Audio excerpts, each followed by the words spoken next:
किसी शांत दोपहर जब बुद्ध पीपल वृक्ष के नीचे मौन बैठे थे, उनके चारों ओर कई साधक एकत्र हुए थे। प्रश्नों का द्वार चल रहा था। किसी ने आत्मा के स्वरूप के बारे में पूछा, किसी ने पुनर्जन्म के रहस्य को जानना चाहा, और कोई मौन के भीतर छिपे ब्रह्म की चर्चा कर रहा था। तभी एक युवा साधक उठा। उसकी आंखों में बेचैनी थी। वो थका हुआ लगता था, जैसे बहुत दिनों से भीतर कुछ सुलझा न हो। उसने कहा, भगवान, मैं ईश्वर को पाना चाहता हूं पर मार्ग नहीं दिखता। मैं चलना चाहता हूं पर रास्ता नहीं मिल रहा। मैं प्यासा हूं पर स्रोत कहां है यह नहीं जानता। बुद्ध ने धीरे से उसकी ओर देखा। आंखें स्थिर थीं पर भाव जैसे भीतर तक पारदर्शी कर दे। बुद्ध बोले, तुम कहते हो प्यास है पर पथ नहीं मिल रहा, पर मैं कहता हूं यदि प्यास है तो पथ यही है। असल में समस्या यह नहीं कि मार्ग नहीं है, समस्या यह है कि प्यास अधूरी है। कभी तुमने देखा है, बुद्ध बोले, जब कोई नदी में डूब रहा होता है तो क्या वो पूछता है किनारे की दिशा कहां है? तैरना कैसे है? हाथ किस तरफ चलाऊं? किसी अनुभवी से पूछूं क्या? नहीं, उसका पूरा शरीर, पूरा अस्तित्व बस एक ही पुकार बन जाता है, जीना है। वो हाथ पैर चलाता है, डूबता है, छटपटाता है, पर रुकता नहीं। तैरना आता हो या ना आता हो, उसका संघर्ष ही तैराकी बन जाता है। फिर बुद्ध ने साधक की ओर देखा और पूछा, तुम तैरना सीखना चाहते हो या पहले डूबने की सच्ची इच्छा आने दो? तुम कहते हो मैं ईश्वर को पाना चाहता हूं, पर तुम यह भी कहते हो पहले मार्गदर्शन हो, फिर सुनिश्चित हो जाए कि वही मार्ग सही है, फिर कुछ विचार करूं, फिर थोड़ा समय निकालूं, फिर चलूं। ऐसी इच्छा को मैं प्यास नहीं कहता। प्यास वह होती है जो सब कुछ भुला दे, नाम, रूप, नियम, शास्त्र, सब कुछ। जिस दिन भीतर प्यास ज्वालामुखी जैसी फूटेगी, तुम स्वयं मार्ग बन जाओगे। मान लो, बुद्ध बोले, तुम एक घर में सो रहे हो और आधी रात को घर में आग लग जाए, क्या तुम उठकर सबसे पहले यह पूछोगे, मुख्य द्वार कहां है? शरीफ आदमी हूं, खिड़की से कूदना अच्छा नहीं लगता। रास्ता कहां है, पहले पूरा नक्शा दो। अगर बाहर अंधेरा हुआ तो क्या? नहीं, तुम कूद पड़ोगे, दीवार तोड़ोगे, खिड़की हो, छत हो, जो भी मिले वहीं से निकल जाओगे। क्यों? क्योंकि अब यह जीवन मरण का प्रश्न है। ऐसी ही जब आग भीतर लगे तब मार्ग की कोई चिंता नहीं रह जाती। प्यास आग है, प्यास चेतना को जलाती है और यही जलन रास्ता बनाती है। बुद्ध ने तब एक नई कथा सुनाई। एक बार एक बंजारा रेगिस्तान में भटक गया। प्यास से उसका गला सूख चुका था। चारों ओर रेत, तपन और सन्नाटा। उसके पास कोई दिशा नहीं थी, न उत्तर, न दक्षिण, न नक्शा था, न अनुभव। पर उसका शरीर अब और बर्दाश्त नहीं कर सकता था। वो चल पड़ा, बस किसी ओर। उसके कदम लड़खड़ाते थे, कभी गिरता, कभी रेत में धंसता, लेकिन रुकता नहीं। क्यों? क्योंकि उसके पास अब प्रश्न नहीं थे, केवल एक पुकार थी, पानी चाहिए। 3 घंटे बाद उसने एक ओस की बूंद देखी और वह झुक गया, उसी बूंद को पी लिया, मानो पूरी जिंदगी की तृप्ति वहीं मिल गई हो। बुद्ध ने पूछा, अगर तुम भी ऐसी ही प्यास लिए चलो तो क्या तुम्हें कोई रास्ता रोक सकता है, या फिर तुम अभी भी बैठे हो और सोच रहे हो कि नक्शा कहां है?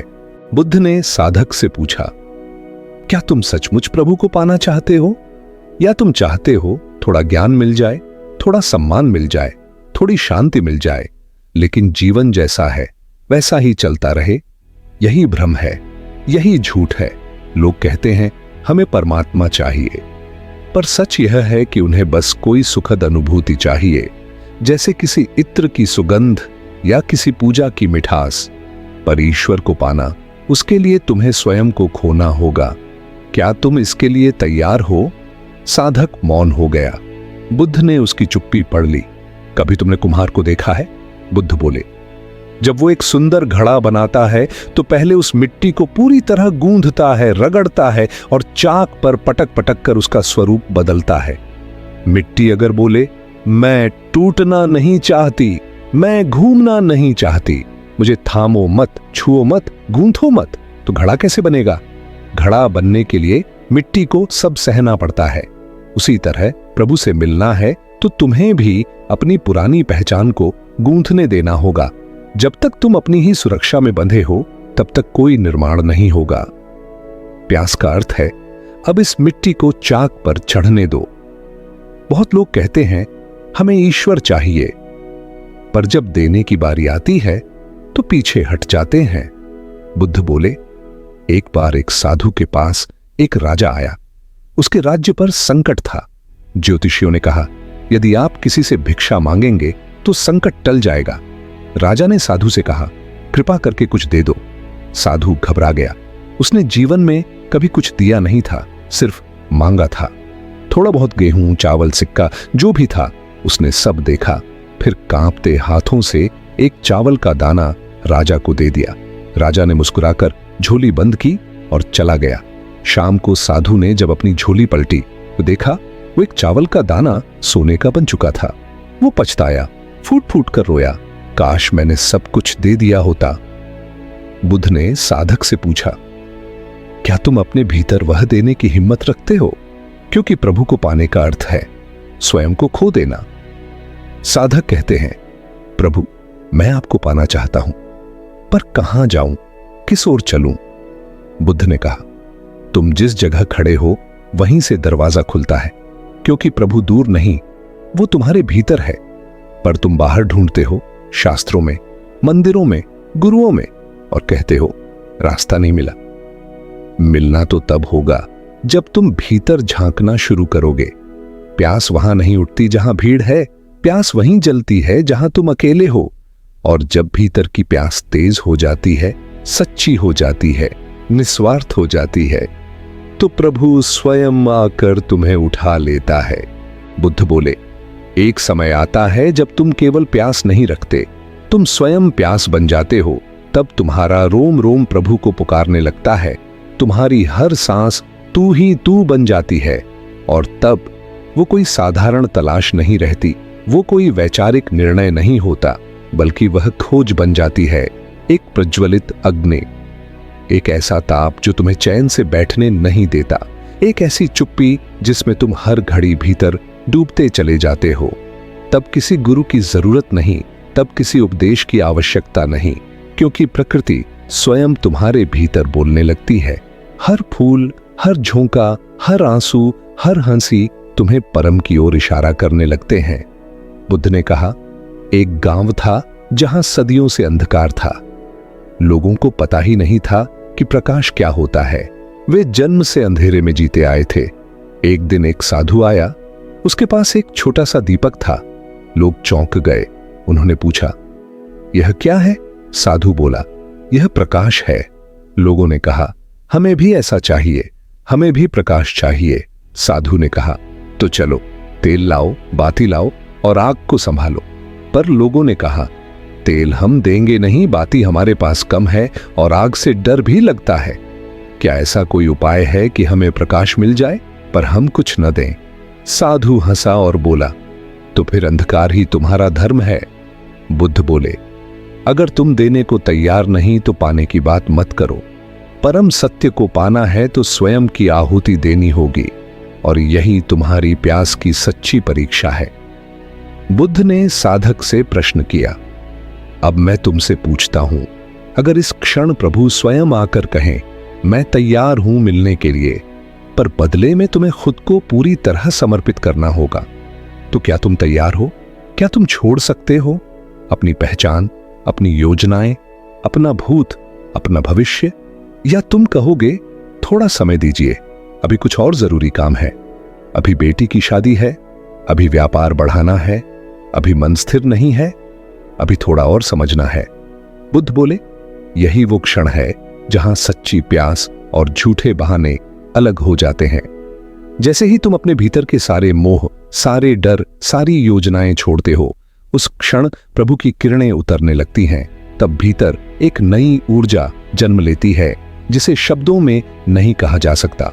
वो न कोई ध्वनि होती है, न कोई दृश्य, न कोई अनुभूति, वो बस होती है, वो बस तुम हो जाते हो।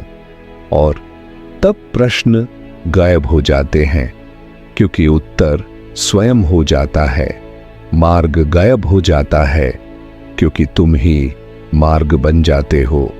बुद्ध ने एक गहरी सांस ली। उनकी आंखों में अब शब्दों से परे की चुप्पी थी। उन्होंने कहा, जब प्यास सच्ची हो जाती है तो फिर शब्दों की जरूरत नहीं होती। फिर मौन बोलता है, फिर हवा भी संदेश देती है, फिर मंदिर जाने की आवश्यकता नहीं, क्योंकि तुम्हारा हृदय ही मंदिर बन जाता है। फिर न मंत्र चाहिए न विधि, क्योंकि तुम्हारी सांसें ही जब बन जाती हैं, यही मौन, यही धैर्य, यही समर्पण मार्ग बन जाता है। सुनो, ईश्वर बाहर नहीं बैठा, वो भीतर बैठा है, उस दरवाजे पर जहां तुम कभी लौटते नहीं। बुद्ध बोले, कभी एक बीज ने आकाश की ओर देखा और कहा, मैं भी उड़ना चाहता हूं।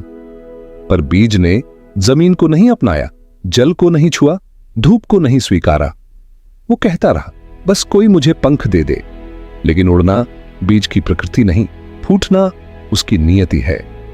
बीज को अगर वृक्ष बनना है तो उसे मिट्टी में गलना पड़ेगा, उसे अपने खोल को तोड़ना पड़ेगा, अंधेरे में उतरना पड़ेगा, नमयुक्त गहराई में सड़ना पड़ेगा, तब जाकर उसके भीतर से अंकुर फूटेगा और वही वृक्ष बनकर आकाश को छू लेगा। बुद्ध ने पूछा, क्या तुम उड़ना चाहते हो या बीज की तरह मिट्टी में गलने को तैयार हो? बुद्ध बोले, हर साधक एक समय आता है जब वह राह पूछना बंद कर देता है और बस चलने लगता है। उस दिन न कोई किताब काम आती है, न कोई गुरु, क्योंकि अब गुरु भीतर बैठ गया होता है। अब न कोई आशंका रहती है, न कोई गिनती कि मैं कहां पहुंचा। अब हर कदम प्रभु की ओर नहीं बल्कि प्रभु में ही रखा गया होता है। अब साधक नहीं चलता, प्रभु खुद उसे चलाता है। वही प्यास जो पहले जलाती थी अब प्रकाश बन गई होती है। बुद्ध ने साधक की ओर देखा, जो अब मौन था, भीतर डूबा हुआ था, आंखें बंद थीं, पर हृदय जैसे खुल चुका था। बुद्ध बोले, तुम अब पूछ नहीं रहे हो, इसका अर्थ है कि तुम चलने लगे हो। अब प्रश्न बचे नहीं, क्योंकि प्यास जाग चुकी है और प्यास ही सबसे बड़ा गुरु है। मैं कुछ भी कहूं वो केवल संकेत है, पर जब तुम्हारी आत्मा जल उठती है तो तुम उस दीप के पीछे नहीं भागते, बल्कि तुम खुद दीप बन जाते हो। और फिर बुद्ध ने मौन होकर अपनी आंखें मूंद ली। चारों ओर शांति फैल गई। वृक्षों की पत्तियां भी अब जैसे ध्यान में थीं। पवन रुक गई थी। वो साधक वहीं बैठा रहा, घंटों, फिर दिनों, और फिर जब उठा, वो वही व्यक्ति नहीं था। अब वो प्यास नहीं था, अब वह स्वयं पथ बन चुका था। यदि तुम सच्चे प्यासे हो तो रास्ता पूछना व्यर्थ है। तुम्हारी प्यास ही तुम्हारा रास्ता बन जाएगी। बुद्ध, अगर इस कथा ने आपके भीतर की कोई भूली बिसरी प्यास को जगा दिया हो, अगर बुद्ध की वाणी ने आपको शब्दों से आगे सन्नाटे की ओर ले चलने का निमंत्रण दिया हो, तो इसे अपने भीतर तक उतरने दीजिए। उसे महसूस कीजिए बिना किसी शंका के। और यदि आप चाहें कि यह गहराई दूसरों तक भी पहुंचे, तो इस वीडियो को लाइक करें, उन तक शेयर करें जो अभी भी रास्ता ढूंढ रहे हैं, क्योंकि शायद उनके भीतर की प्यास अब जागने को तैयार हो। और अगर आप चाहते हैं कि हर दिन ऐसी ही आत्मा को छूने वाली कहानियां, बुद्ध की वाणी और जीवन को दिशा देने वाले संदेश आप तक पहुंचे, तो अभी सब्सक्राइब करें हमारे चैनल स्पिरिचुअल ब्लिस को, क्योंकि इस संसार में राह वही ढूंढता है जिसकी प्यास अब और इंतजार नहीं कर सकती। स्पिरिचुअल ब्लिस, जहां शब्द नहीं केवल अनुभव बोलते हैं। सब्सक्राइब करें और अपने भीतर की यात्रा को शुरू करें।